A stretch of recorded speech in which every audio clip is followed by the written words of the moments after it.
But let's get to the first topic of the night. Before engaging in sexual play, do men assess whether they are going to lay down good pipe or not? I'm going to admit this is probably one of the weirdest questions I heard asked on the panel. My response in the chat was, dudes do this, call me whatever, but I'm swinging for the fences. If you get digmatized, that's a badge of honor. If you don't want her around you like that, don't dick her down. That simple, that easy. I'm not trying to. Now, there's these group of people, from what has been told to me, who say they don't want the woman to be so attached to her, so they'll give her like mediocre dick, half-assed dick.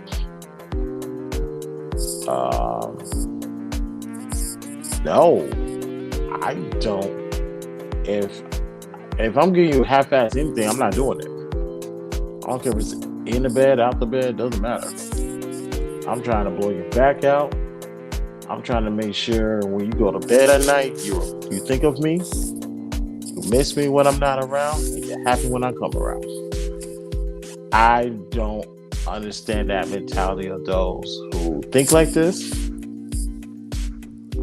I wonder how they have to be teenagers, children, with this mentality. I don't know any adult that will fix their mouth to say that.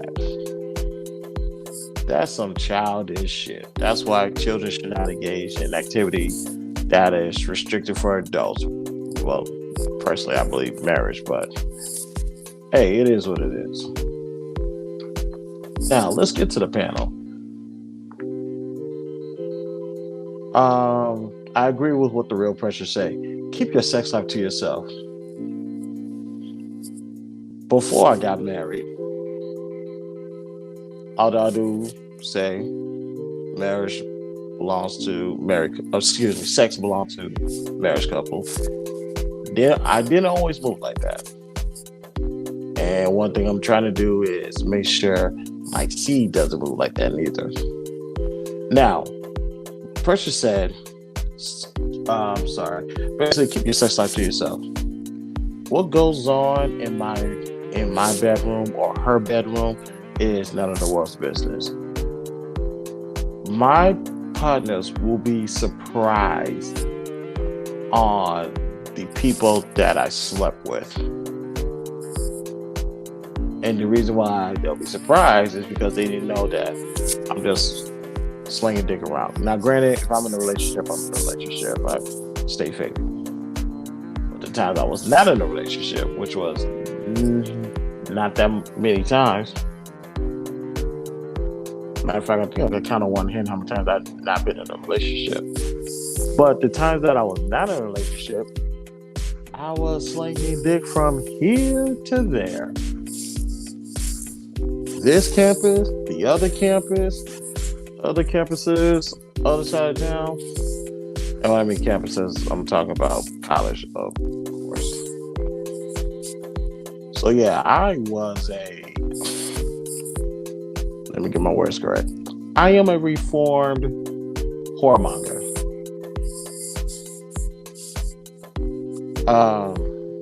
That's where I was going to get at. I'm sorry, I'm losing my train of thought. But yeah, that's the pressure point. Like, keep your sex life to yourself. Dudes and women these days who just brag about how many bodies they got in and out of bed, it's like, that's not a badge of honor. It's not. Men or women. Like, those days, you lead people, what's the word? Something to the imagination.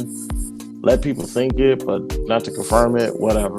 It's one of those things. I'm getting like 2 or 3 old school sayings convoluted together, but the moral of the story is keep your business to yourself and stop telling people what you're doing, who you're doing it with, because that was uber corny. I knew that back then as a child. I'm an adult and I still think that's corny. And you can't tell me otherwise. So yeah, knock that shit off. NDAs was brought up in this conversation. Non-disclosure agreement. Which makes sense. If you're a business, you're a brand, who you sleep with, or if you sleep at all with anybody, will affect your brand, whether it be positive or negative. In most cases, negative. Now, the one thing you want to do is make sure that these people, men or women, whoever, they sign the paper to say you don't talk to nobody about nothing. Don't mention my name. Don't give out any obvious clues that we slept around. None of that shit. That was information that was in the chat. All right. Now, I sent a super chat.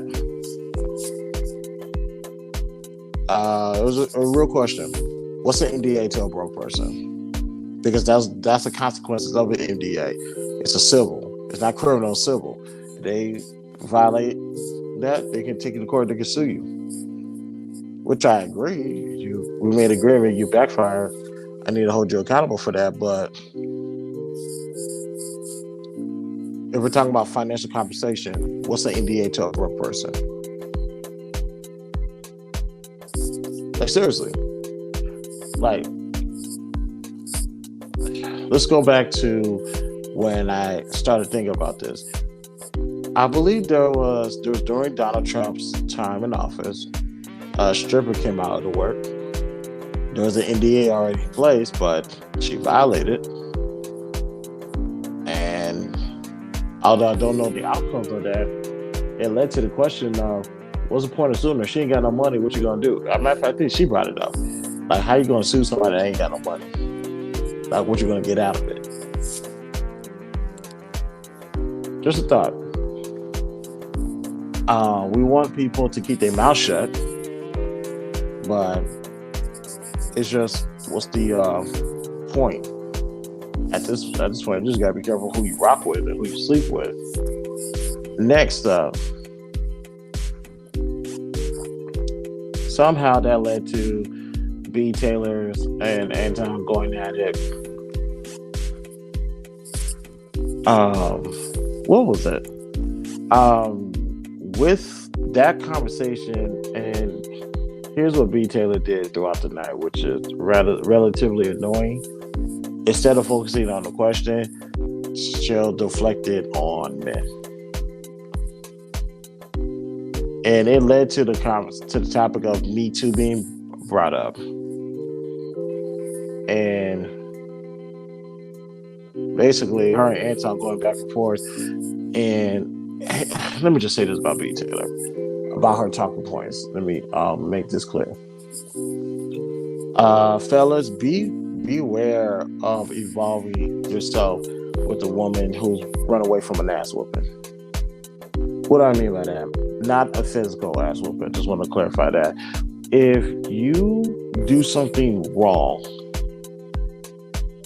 don't say, let me get an example. Although Anton made a great example in the show. If I'm getting on you about leaving clothes out, don't bring up what happened the other day about me leaving clothes out, because if that was the case, say it then. Don't say it now. It's like statute of limitations. You see something wrong, say it right there and then. Don't just hold on to it so you can use it against me later. Take your ass with them right now.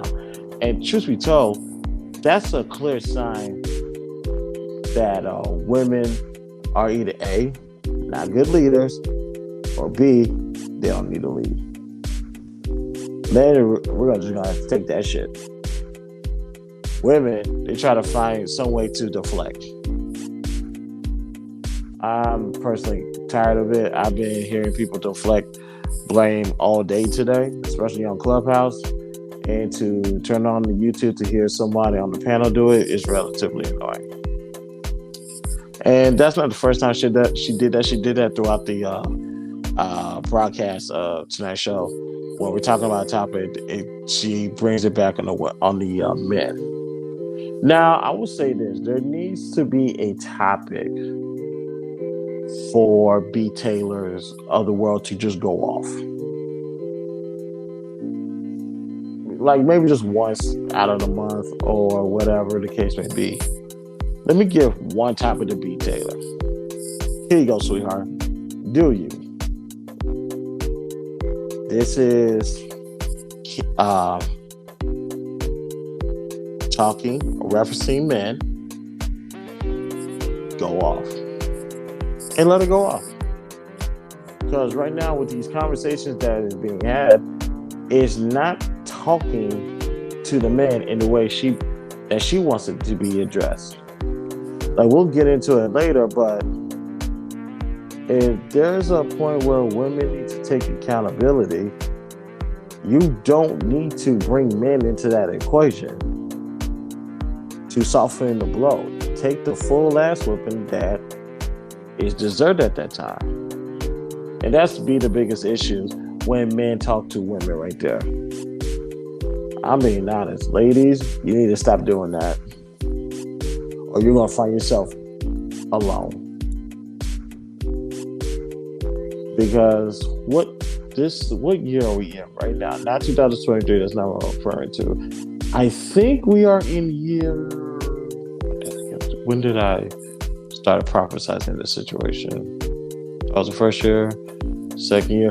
We're in year number 3 of 10. 15 tops. When I say the black community, the nuclear family is going to return, I mean that. Might return sooner than I imagined. But I will tell you one thing, we're in year 3. The men, for the most part, has gotten their shit together. Some women are not getting on board with the men. I was going to say, okay, cool. You want a little bit more time to think about it? View the resume? All right, I hear you. But we're in year 3 of 10. And you don't want to know what's going to happen when the 10-year mark gets here and you're still on the fence. So keep that in mind.